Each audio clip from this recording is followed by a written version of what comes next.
Hey, hello, how you doing? This is a new edition of Voice of the Ghetto. The year is 2009. I'd like to take this opportunity to bring many of up to date as to what's going on. Right now we have a new president. Fortunately or unfortunately, he's Afro-American, black man. It is so important for us as a nation, be you black, white, Hispanic, legal or illegal immigrant, to know that it is invested in the only way that is coming upon all of us as those who are here in America to start getting on your job. At the present moment, you have people like Madoff, Bernie Murdoch. He ran off with $50 billion doing the pyramid scheme, but yet he's in his own house today. You have all these young Afro-American brothers who are getting caught robbing and stealing just a sandwich, and they get to get a $700 bail. They got to do time. It's so. Just a minute ago, I was just talking about Bernie Murdoch, Madoff. Here you go. You have to understand that because of the things he's done, it is so important for us as American citizens to stop allowing the rich to rob and rape this country. Because when it do, just like everybody know, it trickles down to those the lower body parts, and we get the asshole end of the stick. It's so important for, like I said, regardless if you white, black, Spanish, or whatever. Don't sit back and think that Barack Obama is going to be the answer to our problems. Nobody's going to be a better watch over your funds and over your life than you are. So participate in the political process. Take your kids out of these public schools. These public schools are not there to educate your kids. Why would your enemy educate your kids to compete with their kids for the same job? They're not going to do that. It is incumbent upon you, especially Afro-American men, minority men, of color, of race, in order for you to come together, start educating your kids in your home. Invest, if you're going to invest anything, invest $300 instead of buying them a North Face or a Miramar coat. Invest money and buy them a hook on phonics. Once they know how to read and they can write, now they can represent themselves. They don't have to use physical violence to represent themselves or to present themselves. Now they know. Now what they can do, they can communicate. Communication is so vital that it allows them. That's why it's so hard for our kids to go to colleges. So what we have to understand, everybody's not going to be intellectual. So if your kid ain't intellectual, what you do, you take your kid and you put him in a trade school.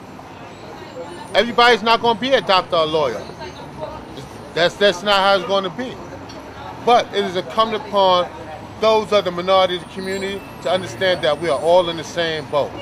It's incumbent upon us to understand that what we need to do is we need to take, in this country alone, as I stated before, the black American people spend $650 billion in 12 months. Take some of this money and invest it into your own community. Community like Harlem is no longer a black Mecca no more. We don't own nothing. We didn't fight hard for this. We are entitled to this. Like I was saying, it's incumbent upon us to understand that God has not left us without a tool to fight with. Like I said, in this country alone, just the blacks alone, the so-called niggas spent $650 billion in 12 months. Become ownership. Stop allowing yourself to think that you're a citizen. You have more immigrants, illegal immigrants, who have more rights than you have in this country than you do. You have to understand that working no longer provides security. You have major corporations right now, just this year alone, in 2008, they fired over 2.5 million people. This 2009, they're predicting anywhere between 3 to 4 million people are going to lose jobs. So now what you have to do, utilize the tools you had learned during your time of working. Participate, because they're busy allowing people to rob and rape this country. is incumbent upon you to understand that America do not work. Democracy cannot work without first a national educational, a national health care system, and then it comes together with those so that you can understand the rules of the game. You cannot win no game until you learn the rules of the game. How you gonna play the game? Assuming? And you know when you assume what that does to you, and you make an ass out yourself. So now what I would like to suggest is that for the Afro-Americans to understand is that all these people who are coming to this country from immigrants from South America, Africa, Caribbean or whatever, they're here fighting for the little crumbs that's entitled to you. What are you going to do? Are you going to participate? Are you going to sit up there thinking that you'd rather fight for gay rights than human rights, Afro-American human rights? You'd rather fight for legalizing marijuana or weed instead of legalizing a national educational system. Your values are messed up. You have to sit back, get involved in your community. Stop understand how your community works. 80% of the people that walk past here don't know what a community board is and what the purpose of a community board. They don't even know who their council, assembly person is, let alone who their senator, and understand that these people work for you. They are your mouth and your earpiece to the world. They're your kings, your princes, etc. So now if you look at it that way, now you understand is that they are being paid in order to represent you. If they don't represent you, then you have to get formed together, get involved with organizations that can get rid of these people and put somebody there that can represent you and your concern. Secondly, what I'd like for you to do, as I stated earlier, take your kids out these public schools. Educate your kids at home.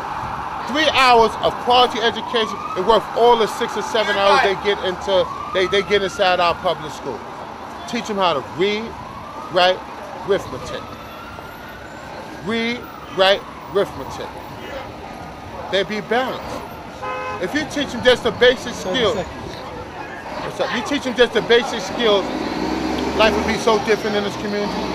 Stop thinking you're American citizen, black man, black woman, black child. Last, a house nigga is a man, woman, or child who decide to impede the development of our people.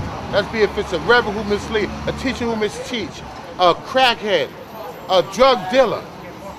You're a house nigga. There's no difference between a house nigga and a nigga. Just that the only difference between a house nigga and a nigga is that the house nigga don't know he's a nigga and the nigga don't care if he's a nigga.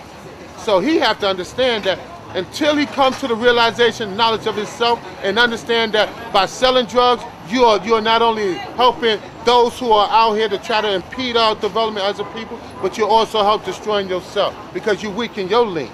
Those who are out there who miseducate, who don't care about educating their kids, you become a house nigga. Why? Because what you're doing is that you forgetting to focus that there's no, that man, when I say man, I mean a human being means mind. And once you develop the mind, this is what allows you to get principles and values in your life. Without those, then what you do is your principles and values come from the rapper. It comes from the drug dealer. It comes from the guy who's riding a Mercedes-Benz on the corner. He don't care about you. Okay, and you can subscribe to the site, A Voice of the Ghetto. I like to also want everybody to know that if you like what you hear, you call Voice of the Ghetto at 718-825-1056. And if you have some great ideas or good information where we can unite together and benefit from the resources that we as a people have, feel free to call me. Peace.